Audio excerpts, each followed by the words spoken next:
नमस्कार। ना. ह. पालकर जी द्वारा रचित पुस्तक डॉक्टर हेडगेवार चरित्र पुस्तक श्रृंखला का भाग 18, जिसका नाम है वीर कभी झुकते नहीं, आप सभी के सामने प्रस्तुत है। विद्यालय के संचालकों को इस प्रकार की घोषणा करने वाले विद्यार्थियों को दंड तो देना ही था, किंतु उसके पूर्व उन्होंने बार बार सबको धमकाकर पूछा कि अभी भी नाम बता दो, नहीं तो कक्षा के सभी विद्यार्थियों को दंड भुगतना पड़ेगा। परंतु कहीं से कुछ भी पता नहीं चला। अंत में जब तक नाम नहीं बताए जाएंगे तब तक दोनों कक्षाओं के छात्रों को विद्यालय में नहीं आने दिया जाएगा, यह असंदिग्ध रूप से सूचित कर दिया गया।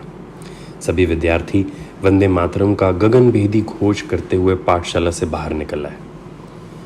आगे क्या, यह प्रश्न खड़ा हो गया। वंदे मातरम के उद्घोष से जितनी सरकार को परेशानी थी, उससे भी शायद अधिक उस पालकों की हुई जो केवल अपने परिवार में ही रमे हुए किसी भी झगड़े में न पड़ते हुए सीधे सरल रास्ते से चलना ही अपने जीवन का सिद्धांत मान बैठे थे। सरकार से संघर्ष की कल्पना जहां बड़े बड़ों को कंपित करने वाली थी, वहां बेचारे साधारण पालकों पर इस घटना का क्या परिणाम हुआ होगा, यह बताने की तो आवश्यकता ही नहीं। अनेक पालकों ने अपने बच्चों को सलाह दी कि असली नेता का नाम बता दो तथा छुट्टी पाओ, परंतु नाम बताना इतना सरल नहीं था। विद्यालय से लौटकर केशवराव हेडगेवार तथा उनके सहकारी डॉक्टर मुंजे तथा देश सेवक समाचार पत्रक के संपादक श्री अच्युत बलवंत कुल्हटकर से मिले और विचार विनिमय के बाद यह निश्चित हुआ कि जब तक बिना दंड दिए सभी छात्रों को विद्यालय में प्रवेश की अनुमति न मिले, तब तक विद्यालय का ही बहिष्कार किया जाए। दूसरे दिन विविध रास्तों पर धरना देकर विद्यार्थियों को विद्यालय में जाने से रोकने की योजना की गई। घर घर जाकर खुले रूप से संभव न होने के कारण गुप्त रूप से प्रत्येक विद्यार्थी से व्यक्तिगत संपर्क कर इस आंदोलन में दृढ़ता से भाग लेने के लिए उनको तैयार करने की भी व्यवस्था की गई। यह आंदोलन साधारणतः 1.5-2 महीने तक चला। इस अवधि में हड़ताल के कारण मारपीट न हो जाए, इसलिए विद्यालय के रास्ते पर पुलिस का पहरा लगा दिया गया था। विद्यार्थियों की एकता बनाए रखने के लिए केशवराव को बराबर प्रयत्न करना पड़ता था। इस काम में उन्हें श्री अच्युतराय कुल्हटकर से बड़ी सहायता मिली।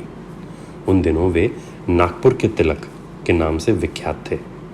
वे विद्यार्थियों की सभाओं में भाषण देकर उन्हें सदैव उत्साहित करते रहते थे। उन्होंने छात्रों का धैर्य कभी नहीं डिगने दिया। इस हड़ताल के कारण विद्यार्थियों की हानि होती देखकर पालकों और स्वतंत्रवादी शिक्षकों का दिल नीचे ऊपर होता रहता था। पालक तो बराबर बच्चों के कान खाए रहते थे कि अब हड़ताल खत्म करो और स्कूल में जाओ।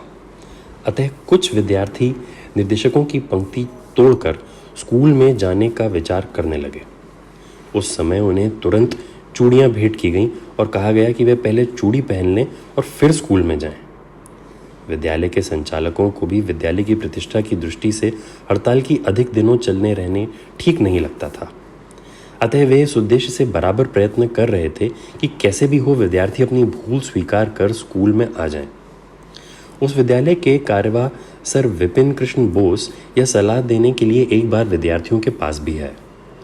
उन्होंने निर्देशकों से इतना हो हल्ला किया कि वे उसे सहन नहीं कर सके।